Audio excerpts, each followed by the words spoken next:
மோடிஜி வித்தைகளை நம்பாத ஒரு தமிழ் தேசிய அரசியல் கூட்டம் இந்த மண்ணில். இஸ்லாமியர்கள் என்பது என் ரத்த உறவு, என் தொப்புள் குடி உறவு. இங்க சொன்னாங்கல்ல, ஆயிரம் இஸ்லாமிய உறவுகளாக இருக்கலாம்.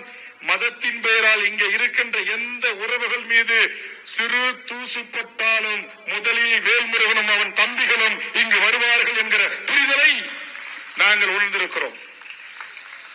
அதைத்தான் இங்கு பேசுகின்ற போது என் சகோதரர்கள் குறிப்பிட்டார்கள்.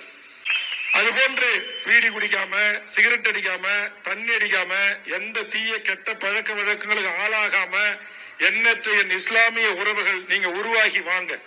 பழனி பாபா பாசறையில பயின்று அவருடைய தியாகம், அவருடைய அர்ப்பணிப்பு, அவருடைய பேச்சு, அவருடைய வீரம், அவருடைய சமூக நல்லிணத்திற்கு அவர் ஆற்றிய உரை, இதையெல்லாம் உள்வாங்கி நீங்கள் அரசியல் களத்தில் அதிகாரம் செலுத்த வரணும். இங்கே இருக்கிற டாடா நிறுவனத்தில் ஒரு வடநாட்டு பெண்மணி அங்கே கைவரைகளிலும் குளியலறைகளிலும் கேமராவை பொருத்தி எங்கள் வீர தமிழச்சிகளுடைய குளியலறை காட்சிகளை படமெடுத்து அதை வட இந்திய சங்கி கும்பல்கள் மூலமாக உலக நாடுகளுக்கு பிலிம் என்கிற பெயரில் அனுப்பி வைத்து காசு பார்க்கிற அவர்களை இடம் கண்டு அவர்களை அடித்து விரட்ட வேண்டும் என்பதற்காக தேதி கேட்டு காத்திருக்கிறார்.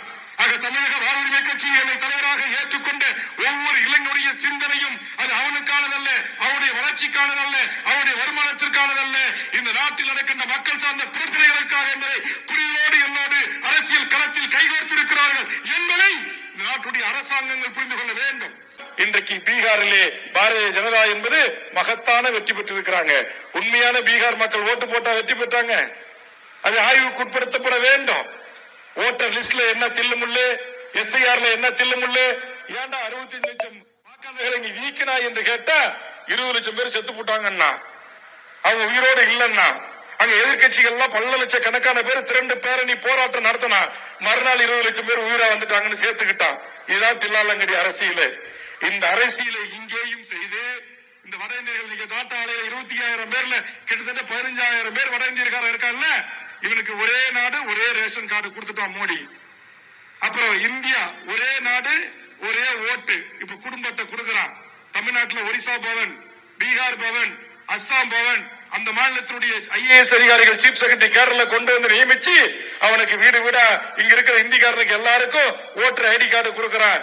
நான் கேட்கிறேன், நீங்க எந்த இந்திக்காரனை வேணுமாலும் போய் கேளுங்க, யாரா நீ ஓட்டு போடுவேன்னா, நான் சிபிஎம்க்கு போடுவேன், இடதுசாரி கம்யூனிஸ்டுக்கு போடுவேன், இல்லது வலது கம்யூனிஸ்டுக்கு போடுவேன் அப்படின்னு சொல்லுவான்னு பாக்குறீங்களா? இல்ல இல்ல, அவன் நம்ம ஓட்டு மோடிஜிக்கு நாம குத்துது, மோடிஜி ஜெயிக்குது அப்படிம்பா.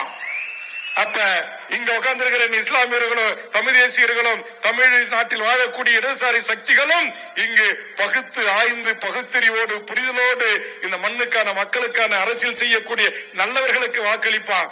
ஆக நல்லவர்கள் வெற்றி பெற முடியாது. இவர்கள் தான் பீகாரை போல நாளை வெற்றி பெறுவதற்கான சூட்சமம். 2011 தேர்தல் வாக்கு, அதுல 35 லட்சம் பேர் வட இந்தியர்கள் தமிழ்நாட்டில் வாக்குரிமை பெற்றவனாக இருக்கிறான். ஓட்டர் லிஸ்ட் எடுத்து பார்த்தா எல்லாம் குருமே, பாண்டே, சாண்டே, பாண்டே, மாண்டேன்னு வருது, பேரு வாயில வரல. அதே மாதிரி இப்ப 1 கோடி பேரை சேர்க்க போறேன்றான். எனக்கு கிடைச்ச தகவல், ஒரு தேர்தல் ஆணையத்தில் பணி செய்கின்ற ஒரு மூத்த ஐஏஎஸ் அதிகாரி சொல்லுகிறார், 75 லட்சம் பேரை வட இந்தியர்கள் இங்கு கட்டிட தொழிலாளர்களாக நாத்து நடுகின்ற, அறுப்பு நடுகின்ற, இன்றைக்கு சுகாதார பணிகளை செய்கின்ற, தனியார் தொழிற்சாலைகள் வேலை செய்கின்ற, கோயம்புத்தூர், ஈரோடு, நாமக்கல் போன்ற பகுதிகளிலும் சென்னையிலும் வேலை செய்கின்ற 75 லட்சம் பேரை வாக்காளர்களாக சேர்க்க போறோம் அப்படின்றாங்க.